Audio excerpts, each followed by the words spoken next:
Chapitre 3. Pygmalion et la statue d'ivoire. Pygmalion, roi de Chypre, vit seul en son palais. Il est célibataire et il s'en trouve bien, car il déteste les femmes, toutes les femmes. Excellent artiste, il sculpte un matin une jeune fille dans un ivoire blanc comme neige. Son travail achevé, il recule d'un pas pour admirer son œuvre. Sa statue est d'une telle beauté qu'il en tombe amoureux sur le champ. Quelle merveille songe-t-il sans la quitter des yeux. Elle semble vivante. Si j'osais... Il hésite, puis il ose. Il promène ses doigts sur son chef-d'œuvre tout en se demandant : est-ce de la chair ou de l'ivoire ?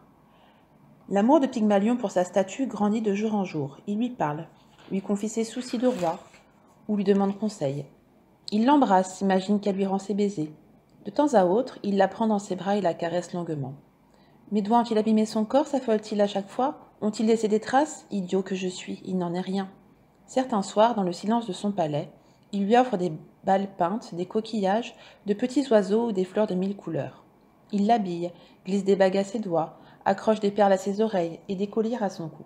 « Tout te va à ravir, ma belle, chuchote-t-il avant de l'allonger sur 2 tapis de pourpre et de glisser des coussins sous son cou. Pygmalion ne se sent plus jamais seul. Aujourd'hui, c'est jour de fête sur l'île de Chypre. Processions, offrandes, prières et encens parfumé, rien n'est trop beau pour célébrer Vénus. La déesse de la beauté et de l'amour. Le roi est là, devant l'autel, sur lequel un feu crépite.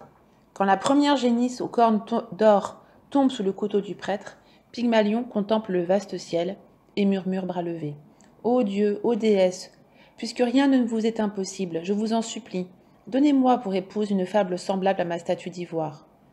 Toute vêtue d'or, la divine Vénus l'entend. Émue par un tel amour, elle décide d'exaucer sa prière.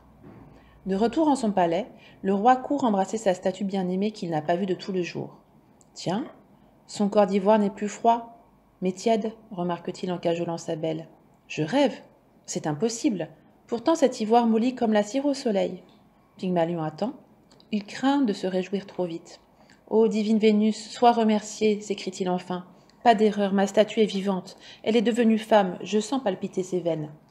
Déjà, sa bouche embrasse une bouche véritable. La jeune inconnue rougit sous ses baisers. Elle ouvre les yeux pour découvrir en même temps les étoiles du ciel et son amoureux. Elle s'assied, puis elle se lève et lui sourit.